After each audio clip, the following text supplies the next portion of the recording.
साथियों, स्वागत है आप सभी लोगों का द हिस्टोरिका के इस ऑनलाइन लर्निंग प्लेटफॉर्म पे। आज हम लोग मौजूद हैं जेएनयू के हॉस्टल में और यहाँ का जो सिनेरियो है, यहाँ के हॉस्टल के जो कमरे हैं, जो बच्चे हैं, उनसे भी मिलाएंगे और कमरे भी आपको दिखाएंगे। कैसा है हॉस्टल, कितनी लगती है फीस, इन सब चीज़ों के बारे में बातचीत करेंगे। सबसे पहले एक बार थोड़ा सा व्यू दिखा दीजिए भाई, कितना सुंदर और प्यारा व्यू है। आगे जाके आप देखेंगे तो पूरा हॉस्टल हरा भरा है और इतना सुंदर दृश्य है। जब भी आप बाहर निकलते हैं तो कोई ना कोई वन्य जीव यानी कि मोर, कोयल, इस तरह के जो प्राणी हैं वो बोलते हुए आपको सुनाई दे जाएंगे और आपका मन जो है वो मोहने के लिए इतना काफ़ी होता है। तो ये हम फर्स्ट फ्लोर पे मौजूद हैं और यहाँ पे हम धीरे धीरे आपको दिखाएंगे कैसी बालकनी होती है, कैसे कमरे होते हैं, ये सारी चीज़ें आपको दिखाने वाले हैं। तो सबसे पहले आप एक बार वॉशरूम वगैरह देख सकते हैं आप। ये सुंदर सा वॉशरूम आपको दिख जाएगा। कई जो जगह जो है वो इसकी स्थितियाँ ख़राब भी हैं, लेकिन यहाँ पे जो है वो वॉशरूम है वो काफ़ी अच्छा यहाँ पे शो हो रहा है। ठीक है, तो ये आपका वॉशरूम हो गया। यहाँ से आप आएंगे, यहाँ से आएंगे तो अलग अलग कमरे हैं जिन पर अभी काम भी चल रहा है। ठीक है, लेकिन हम आते हैं एक बार देखेंगे और चल के कमरे में देखते हैं। पॉज कर सकते हैं।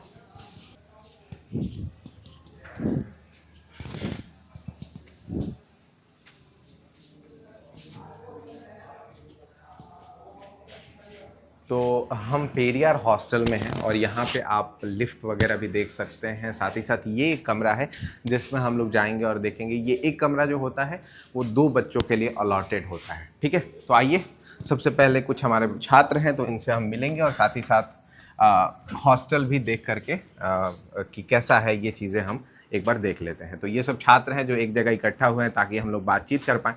और ये कमरा जो है वो कितने बच्चों के लिए अलॉट होता है, थोड़ा बताइएगा।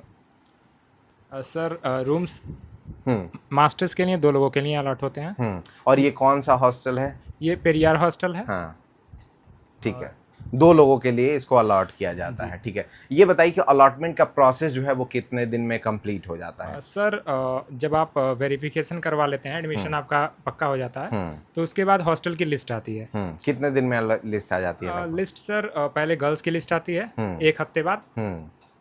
उसके बाद बॉयज़ की आती है, जब उनका 2-3 लिस्ट आ जाता है गर्ल्स का, उसके बाद ओके, तो उसमें आपका लगभग 15 दिनों में कंप्लीट हो जाता है, ऐसा कह सकते? 20 दिन के आसपास में कंप्लीट हो जाता है। उसके बाद सर जिसका नाम आता है हॉस्टल में, हॉस्टल लिस्ट में, तो वो फिर आते हैं अपना डॉक्यूमेंट लेकर के, केयर टेकर से मिल करके वो अपना अलॉटमेंट करवाते हैं और 6,000 रुपये पेमेंट करना होता है, वो करते हैं फिर से सारा। उसमें से कितना रिफंडेबल होता है और कितना आपका एक्चुअल सेमेस्टर फीस है लगभग? मुझे लगता है सर, जहाँ तक मुझे जानकारी है तो उसमें से 4,000 रिफंडेबल है, जो 6,000 आप जमा करते हैं। 4,500। 1,500 रुपये कितने दिन के लिए आप?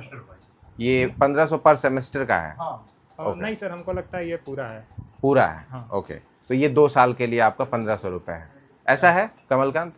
मुझे जितना दूर लगता है आलोक सही है। ओके, ये पूरे ईयर का? तो रिफंड इसको ले सकते हो या एडजस्ट भी कर सकते हो। ठीक है, बहुत बढ़िया, बहुत बढ़िया। ठीक है, तो ये रही बात भाई अलॉटमेंट की। आप कमरा देख सकते हैं, क्या क्या चीज़ें मिलती हैं छात्र को, थोड़ा सा ये बताइएगा। 2 बेड है कमरे में। हाँ, ये आप 2 बेड देख सकते हैं। ठीक है, और यहाँ पे पंखा मिलता है और टेबल है।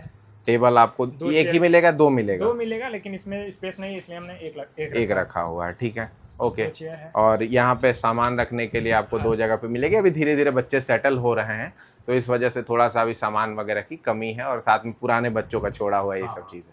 ठीक है, उसके बाद एक आपको दराज मिलता है। दराज थोड़ा सा खोल के आप दिखा देंगे। 2 चेयर है। ठीक है, तो ये है भाई दराज कि इसमें आप जो भी आपके सामान हैं, कपड़े हैं, वो सब चीज़ें आप आगे थोड़ा सा जूम करके दिखा देंगे। ठीक है, तो यहाँ पे जो भी आपके सामान होंगे वो आप रख सकते हैं। ठीक है, परफेक्ट। उसके बाद पंखा हो गया, एक आपके पास लाइट हो गई और एक बड़ा सा कमरा आपको दिखता है। हाँ, उसके बाद बालकनी जो है वो एक बड़ा फैसिलिटी है जो यहाँ के बच्चों को मिलता है। और फर्स्ट फ्लोर पे जो भी बच्चे हैं, या मतलब ग्राउंड फ्लोर के अलावा, तो उन सारे बच्चों के लिए बालकनी मौजूद होती है। आइए एक बार बालकनी को भी देख लेते हैं। ये बालकनी है आपकी। अभी इसको थोड़ा सा कई जगहों पे बहुत अच्छा भी मिल जाता है, कई जगहों पे बहुत ठीक भी नहीं रहती है स्थितियाँ। बाकी यहाँ का व्यू जो है वो काफ़ी अच्छा रहता है ना। आप पूरा जो है वो प्रकृति के साथ जुड़े रहते हैं और यहाँ पे आप चीज़ें देख सकते हैं। ठीक है, चलिए आइए, तो ये रहा कमरा भाई। और कुछ चीज़ शुभम आप जो बताना चाहेंगे इस कमरे के बारे में, या फिर जो चीज़ें उपलब्ध जो बच्चों को उपलब्ध होता है, खाने के लिए कब जाना होता है, मेस कितने बजे खुला रहता है, क्या जो बच्चा बाहरी है वो किसी मेस में जाके खा सकता है, पैसे कितने लगते हैं मेस के, इस बारे में थोड़ा बताइए। धन्यवाद वसंत सर। यहाँ पर 3 टाइम में खाना दी जाती है। सबसे पहले एक मॉर्निंग में होता है। मॉर्निंग में जूम 8 से 9:30 तक रहता है मॉर्निंग में। उसके बाद आपको शाम में दोपहर में आपके 12:30 से 2 तक, और रात में नाइट में 7:30 से 9 तक रहता है। ये 3 टाइम चलती है, मतलब 1.5 घंटे की शिफ्ट होती है 3 टाइम, है ना। और फिर खाना आपको ठीक ठाक मिल जाएगा। डिपेंड करता है, आप घर से आ रहे हैं तो थोड़ा ख़राब लग सकता है, और बाहर अपने से बना के आ रहे हैं तो बढ़िया लग सकता है। ये बातें हैं। और मेन्यू है क्या कि चेंज रहता है, हर दिन आपको अलग अलग मिलेगा। इसके लिए ज़्यादा है ना टेंशन नहीं लेना। और खाने का बहुत को रहता है कि हाँ, खाना आप दबा के खा सकते हैं।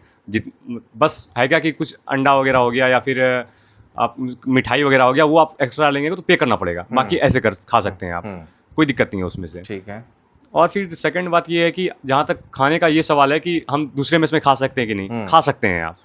बट आपको अपने दोस्त के जो है खाते पे उसको चढ़वाना पड़ेगा कि हाँ, मतलब ऐड कर दिया एक्स्ट्रा करके, उनको पे करना पड़ेगा। ठीक है। यहाँ का वो पेमेंट सिस्टम क्या है ये बताइए, कितना रुपए आपका पर मील लगता है? डिपेंड करता है। जैसे पेरियार हॉस्टल है, ये ओनली बॉयज़ के लिए है। तो यहाँ पर है क्या कि बॉयज़ है, चूंकि बॉयज़ ज़्यादा खाते भी हैं थोड़ा, तो उनको ध्यान में रखते हुए 3800 रुपये तो आता ही है। तो मतलब मान के पर मील 100 रुपये लगभग। हाँ, 3800 से 4000 आपको 4000 रुपये मतलब टोटल से, मतलब आपको महीने के देने पड़ेंगे। और हाँ, और कुछ जैसे हैं आपके ताप्ती वगैरह है, तो उसमें लड़के और लड़कियां दोनों हैं, तो उसमें है क्या थोड़ा कम पड़ जाता है। उसमें 3200 लगभग आता है, 3200-3300 में हो जाता है। और कुछ है ओनली गर्ल्स के लिए, तो गर्ल्स चूँकि कम खाती हैं तो उनका 2600 तक में भी हो जाता है। 2600-2700 का बड़ा इंटरेस्टिंग यहाँ का प्रोसेस है कि मेस का जो चार्ज होता है वो बड़ा अलग तरीके से लिया जाता है। हाँ, वो क्या है थोड़ा बताइए। तो वो वही है, जिस हॉस्टल में ओनली बॉयज़ हैं उसकी रेट सबसे हाई होगी। हाँ, जैसे यहाँ पे क्या है, आई थिंक कि जितना टोटल में, आप बताइएगा आलोक एक बार। और एक पॉइंट में ऐड करना चाहूँगा इसमें कि चूंकि ये हमारा जो लाइब्रेरी है, हमारा जो हॉस्टल है पेरियार, ये लाइब्रेरी के काफ़ी नज़दीक भी है, तो काफ़ी बच्चे इसमें आके खा भी लेते हैं। तो इस वजह से भी थोड़ा ये रहता है। हाँ, आलोक बताइए। सर जो मेस की चार्जेस हैं, हाँ, वो सर मेस का पूरा बिल कितना हुआ, वो जितना आया उसको यहाँ पे जितने बच्चे हैं उनमें डिवाइड कर दिया जाता है। इसी कारण यहाँ के जो मेस चार्जेस हैं वो डायनेमिक रहते हैं। यही कारण है। और नो लॉस नो प्रॉफिट पे ये चलता है।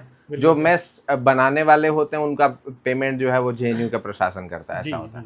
ठीक है। हाँ, कमल का यहाँ पे और एक रूल्स है कि गर्ल्स हॉस्टल में बॉयज़ नहीं जा सकते, लेकिन बॉयज़ हॉस्टल में गर्ल्स आके खाना खा सकते हैं। तो क्या होता है, किसी दिन बिरयानी या कुछ अच्छे हुआ तो गर्ल्स, बहुत सारे गर्ल्स या दोस्त वगैरह आते हैं तो खाना खाते हैं। तो इसके लिए जो बॉयज़ हॉस्टल होता है तो उसका बिल थोड़ा सा ज़्यादा ही आते हैं। और बिल्स वगैरह ज़्यादा, लेकिन उतना भी ज़्यादा नहीं। अगर आप ड्यू के मतलब मेस या पीजी में कंपेयर करें तो उससे कम है। अगर ड्यू में अगर आप अलग से रूम लेके पढ़ेंगे या खाना वगैरह खाएंगे तो आपको मंथली 12-13 हज़ार रुपया तो कुछ मतलब देना ही पड़ेगा। तो उसके कंपैरिजन में जेएनयू बहुत सस्ता, चीपेस्ट है एंड अफोर्डेबल है। मतलब अगर आप गांव से आ रहे हैं, अगर आपका इकोनॉमिक स्थिति अच्छा नहीं है तो आप जेएनयू में इजीली सर्वाइव कर सकते हैं। जेएनयू अच्छा। ठीक है। हाँ, अब है कमरे वगैरह के बारे में क्या आप बताना चाहेंगे? बाकी हॉस्टल से ये हॉस्टल ठीक माना जाता है क्योंकि मेन एंट्रेंस से भी काफ़ी पास में है और डिपार्टमेंट से भी काफ़ी पास में है। बाकी हॉस्टल्स जैसे कि आप माही, मांडवी हॉस्टल्स और जो हॉस्टल्स है काफ़ी अंदर है, तो आपको काफ़ी टाइम लग जाता है सेंटर तक पहुंचने के लिए। तो सर एक्सेस काफ़ी सही है यहाँ का, और आप मेन एंट्रेंस का भी पास में ही है और डिपार्ट सेंटर से भी पास में ही। इस वजह से चलिए ठीक है। और कुछ शुभम ऐड करना चाहेंगे आप? जैसे है क्या कि नेक्स्ट ईयर कुछ स्टूडेंट आएंगे तो वो सोचेंगे क्या कि कैसे होगा, तो यहाँ सीनियर भी थोड़े कोऑपरेटिव हैं। ठीक है, जैसे ऐसा है कि अभी हम लोग यहाँ 3 लड़के रह रहे हैं एक रूम में, मैं, आलोक और अभय। हम तीनों रह रहे हैं अभी यहाँ पे। तो ऐसा है कि अगर आप पहले भी आ जाते हैं तो सीनियर आपको अपने साथ रख लेंगे, है ना। और फिर एक ऐसा है क्या कि सभी हॉस्टल एक जैसे नहीं है, तो ज़्यादा एक्सपेक्टेशन लेकर के ना आए। ये हॉस्टल है ना, तो ये हॉस्टल है क्या कि पेरियार है तो ठीक है। और यहाँ सबसे ओल्डेस्ट में है एक पेरियार है, पेरियार, कावेरी और गोदावरी, ये तीनों ओल्डेस्ट हैं, उसमें से एक ये है। तो ये हॉस्टल का ऐसा है। माही मांडवी कहीं आपको थोड़ा ख़राब भी मिल सकता है, तो मतलब आपको थोड़ा ये करके आना है कि पढ़ाई लिखाई होगी और ज़्यादा टेंशन ना लें कि रूम छोटा है। 2 लोगों के रहने के लिए पर्याप्त जगह है, क्योंकि आपको खाना वगैरह सब बाहर में खा ही लेंगे आप, और लाइब्रेरी वगैरह पढ़ने के लिए है ही। तो ये चीज़ें हैं। और यहाँ पे एक्स्ट्रा फैसिलिटी में ये है कि वाईफाई लगी हुई है, न्यूज़पेपर आपको मिल जाएगा, हिंदी और इंग्लिश दोनों में आती है न्यूज़पेपर। तो ये सब काफ़ी सुविधाएं हैं यहाँ। पानी पीने के लिए भी आपको मतलब बढ़िया ठंडा पानी मिल जाती है। तो ये सब है। और यहाँ सबसे बड़ा है क्या कि आप दिल्ली में कहीं भी जाएं, आप इतनी अच्छी जो ग्रीनरी है ये आपको नहीं मिलेगी। आसपास पूरा अच्छा पर्यावरण है, पूरा हरियाली है, तो आप यहाँ अच्छा बेटर फील करेंगे और शारीरिक रूप से भी और मानसिक रूप से भी आप स्वस्थ रहेंगे। बहुत बढ़िया, ठीक है, थैंक यू शुभम। तो ये थे बच्चे जिनसे हमने जाना और हॉस्टल के बारे में समझा। जैसा कि शुभम ने थोड़ा सा आपको हिंट दे दिया कि आपको बहुत उम्मीदें लेकर के नहीं आनी है कि हम यहाँ आकर के चैन से जो है वो ठाठ से यहाँ पर रह के और पढ़ाई कर रहे होंगे।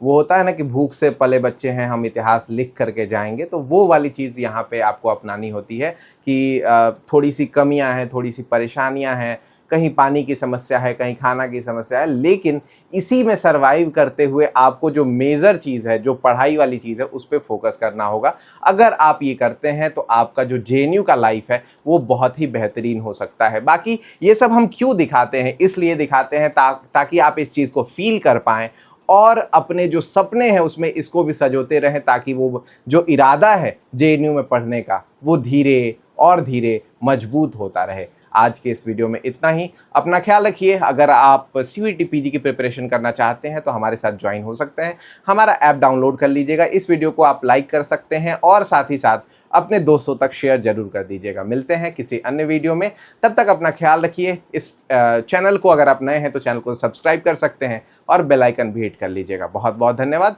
मिलते हैं किसी अन्य वीडियो में।